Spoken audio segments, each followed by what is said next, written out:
दोस्तों, जय भीम, जय संविधान, जय लोकतंत्र, जय भारत। मैं आपकी दोस्त संध्या मैम। आज मैं पढ़ूंगी constitutions article 243 Q and 243 R. 243 R 243 Q बताता है कॉन्स्टिट्यूशन ऑफ म्यूनिसपैलिटीज यानी नगर पालिकाओं के गठन के बारे में। एंड 243 आर बताता है कॉम्पोजिशन ऑफ म्यूनिसपैलिटीज, नगर पालिकाओं की संरचना कैसे होती है उसके बारे में। नगर पालिकाओं की संरचना कैसे होगी। और कॉन्स्टिट्यूशन ऑफ म्यूनिसपैलिटीज, नगर पालिकाओं का गठन कैसे होगा, ये संविधान का अनुच्छेद 243 क्यों बताएगा।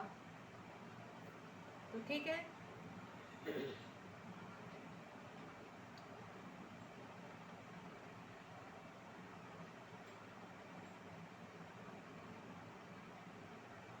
243 Q says Constitution of Municipalities.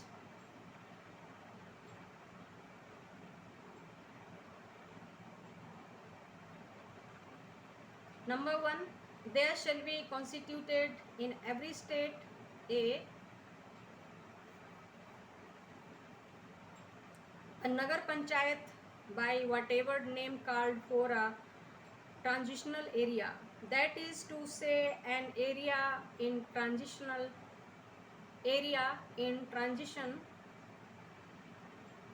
from a rural area to an urban area. Number B, a municipal council for a smaller urban area, and C, a municipal corporation for a larger urban area. क्या बताया जा रहा है? A B C के तहत नगर panchayat there shall be constituted in every state a nagar panchayat by whatever name called for a transitional area, that is to say an area in transition from a rural area to an urban area. Number B, a municipal council for a smaller urban area, and C, a municipal corporation for a larger urban area. In accordance with the provisions of this part, provided that a municipality under this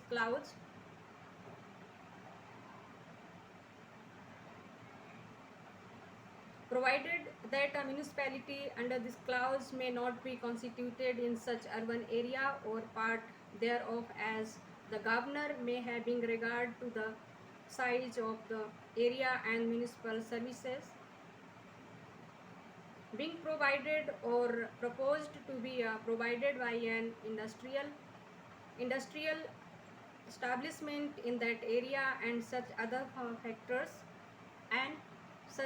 factors as he may deem fit by public notification specified to be an industrial ownership.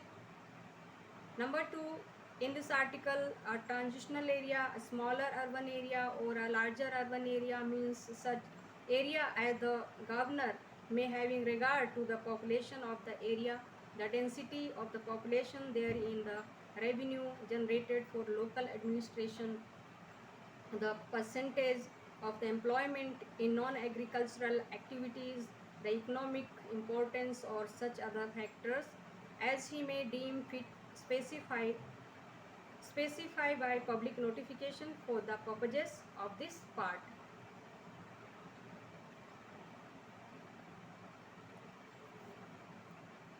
(243Q) और 243R बताता है composition of municipalities यानी नगर पालिकाओं की संरचना के बारे में। Number 1, save as provided in clause second, all the seats in a municipality shall be filled by person chosen by direct election from the territorial constituencies in the municipal area.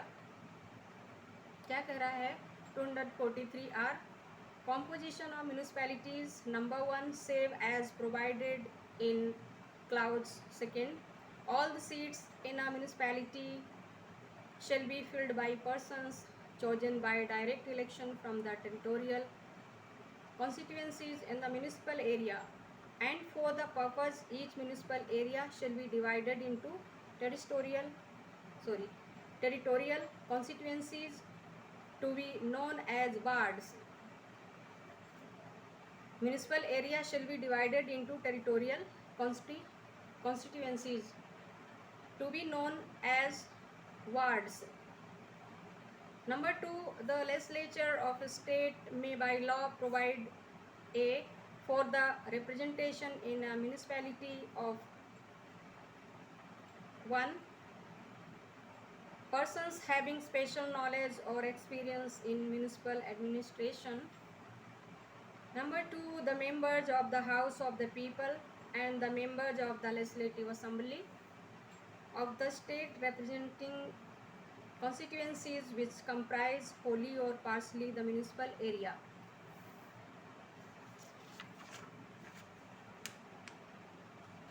Number 3, the members of the Council of States and the members of the Legislative Council of the state registered as electors within the municipal area.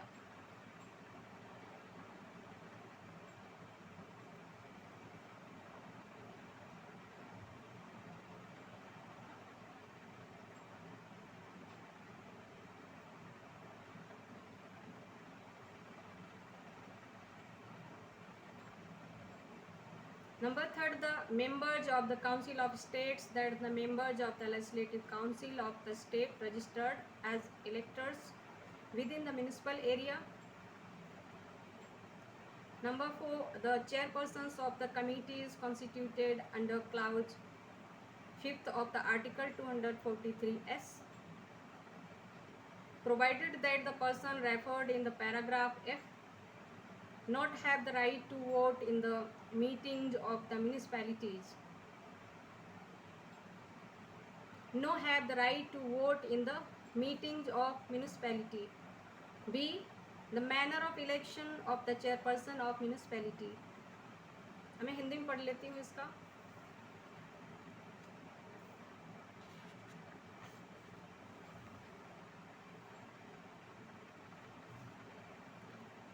अनुच्छेद 243 था, बताता है नगर पालिकाओं के गठन के बारे में. नंबर 1, प्रत्येक राज्य में इस भाग के उपबंधों के अनुसार का किसी संक्रमणशील क्षेत्र के लिए ग्रामीण क्षेत्र से नगरीय क्षेत्र में संक्रमणगत क्षेत्र के लिए कोई नगर पंचायत का, चाहे वह किसी भी नाम से ज्ञात हो. नंबर खा, किसी लघुतर नगरीय क्षेत्र के लिए नगर पालिका परिषद का. और गा, किसी बृहत्तर नगरीय क्षेत्र के लिए नगर निगम का गठन किया जाएगा, परंतु इस खंड के अधीन कोई नगर पालिका ऐसे नगरीय क्षेत्र या उसके किसी भाग में गठित नहीं की जा सकेगी जिससे राज्यपाल क्षेत्र के आकार और उस क्षेत्र में किसी औद्योगिक स्थापन द्वारा दी जा रही है या दिए जाने के लिए प्रस्तावित नगरपालिक सेवाओं और ऐसी अन्य बातों को जो वे ठीक समझे ध्यान में रखते हुए लोक अधिसूचना द्वारा औद्योगिक नगरी के रूप में विनिर्दिष्ट करे. नंबर 2, इस अनुच्छेद में संक्रमणशील क्षेत्र, लघुतर नगरीय क्षेत्र या बृहत्तर नगरीय क्षेत्र से ऐसा क्षेत्र अभिप्रेत है जिसे राज्यपाल इस भाग के प्रयोजनों के लिए उस क्षेत्र की जनसंख्या, उसमें जनसंख्या की सघनता, डेंसिटी, स्थानीय प्रशासन, लोकल एडमिनिस्ट्रेशन के लिए उत्पन्न राजस्व, कृषि से भिन्न क्रियाकलापों में नियोजन की प्रतिशतता, आर्थिक महत्व या ऐसी अन्य बातों को जो भी ठीक समझे ध्यान में रखते हुए लोक अधिसूचना द्वारा विनिर्दिष्ट करे. अनुच्छेद 243 दा, नगर पालिकाओं की संरचना.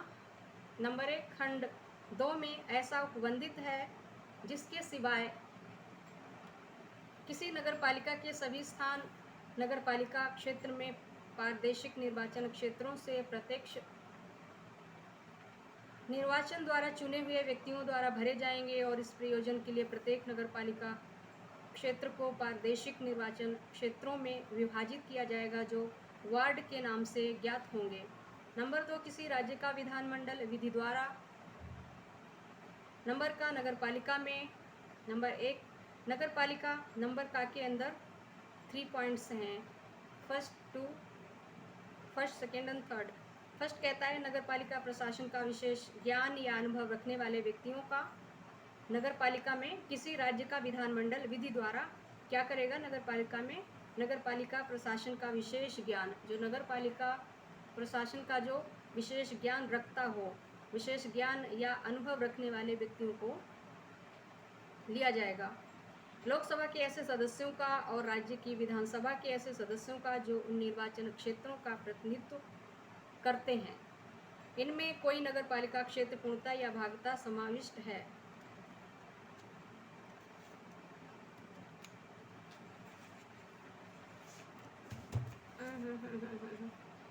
समाविष्ट है। नंबर 3,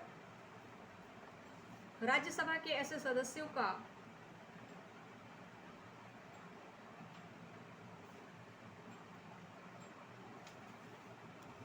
सॉरी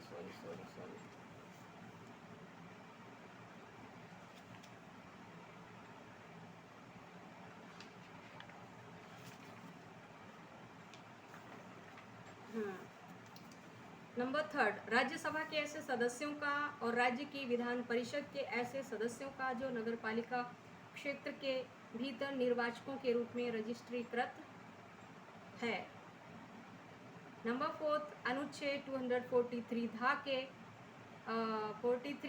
के खंड 5 के अधीन गठित समितियों के अध्यक्षों का प्रतिनिधित्व करने के लिए उपबंध कर सकेगा, परंतु पैरा 1 में निर्दिष्ट व्यक्तियों को नगरपालिका के अधिवेशनों में मत देने का अधिकार नहीं होगा। इसका जो पैरा 1 कहता है, निर्दिष्ट व्यक्तियों को नगरपालिका के अधिवेशनों में जो मत देने का, वोट देने का अधिकार नहीं होगा। नंबर खा, किसी नगरपालिका के अध्यक्ष के निर्वाचन की रीति का उपबंध कर सकेगा। क्या है? यदि किसी नगरपालिका के अध्यक्ष का जो निर्वाचन है उसकी रीति का उपबंध कर सकेगा। तो ठीक है दोस्तों, आज के लिए इतना ही। कल मैं पढ़ूंगी कॉन्स्टिट्यूशंस आर्टिकल 243 धा वार्ड समितियों आदि का गठन और संरचना के बारे में, एंड 243 ना स्थानों का आरक्षण। तो ठीक है, आज के लिए इतना ही। कल मैं पढ़ती हूँ अगले 2 अनुच्छेद। तब तक के लिए जय भीम, जय संविधान, जय लोकतंत्र, जय भारत। हाँ, मेरे चैनल को सब्सक्राइब करना ना भूलें। Like, comment, share please.